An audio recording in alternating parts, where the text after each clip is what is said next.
Bonjour à tous, je suis Gabriel Alonso, très heureux de faire partie de l'équipe de l'Évangile du jour.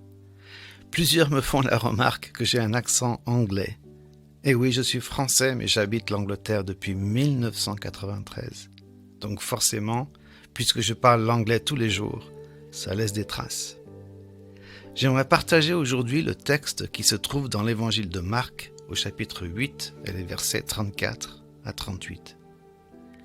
Puis, ayant appelé la foule avec ses disciples, il leur dit : « Si quelqu'un veut venir après moi, qu'il renonce à lui-même, qu'il se charge de sa croix et qu'il me suive. Car celui qui voudra sauver sa vie la perdra, mais celui qui perdra sa vie à cause de moi et de la bonne nouvelle la sauvera. Et que sert-il à un homme de gagner tout le monde s'il perd son âme ? Que donnerait un homme en échange de son âme ? Car quiconque aura honte de moi et de mes paroles au milieu de cette génération adultère et pécheresse, le Fils de l'homme aura aussi honte de lui quand il viendra dans la gloire de son Père avec les anges. » Certaines choses se perdent lorsqu'on veut les garder et se gardent lorsqu'on les utilise. Un bon exemple serait le talent qu'un homme possède. S'il l'utilise bien, il se développera et deviendra encore meilleur. S'il le néglige, il finira par le perdre. La vie est elle aussi comme cela. Et, très important, révèle nos choix à un moment où il est souvent bien tard pour les changer. D'où l'importance de garantir les bons choix très tôt dans la vie. De faire ce que lui me demande et pas nécessairement de faire ce que j'ai l'impression d'aimer.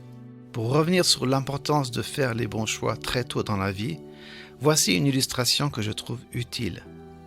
On peut essayer d'atteindre le sommet d'une carrière en montant tous les échelons et réaliser ensuite que l'échelle était posée contre le mauvais mur. Est-ce que ton échelle est appuyée contre le bon mur ?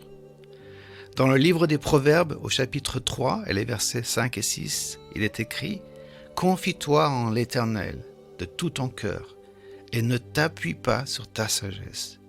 Reconnais-le dans toutes tes voies et il aplanira tes sentiers. » Dans toutes tes voies, pas seulement les voies que toi tu considères comme spirituelles, toutes tes voies, tes décisions, tes amis, ton argent, ta semaine.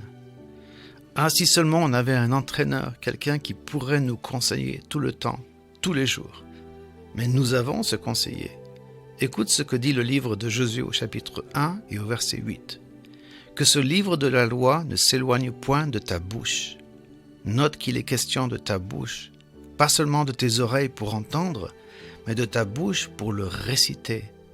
Médite-le jour et nuit, pour agir fidèlement selon tout ce qui est écrit, car c'est alors que tu auras du succès dans tes entreprises, c'est alors que tu réussiras. » Voilà notre conseiller. La Bible est mon conseil, ton conseil, tous les jours. Que le Seigneur te parle chaque fois que tu médites, récites et écoute sa parole. Laisse-moi un commentaire, j'essaye de tous les lire. Et à demain pour un nouvel évangile du jour.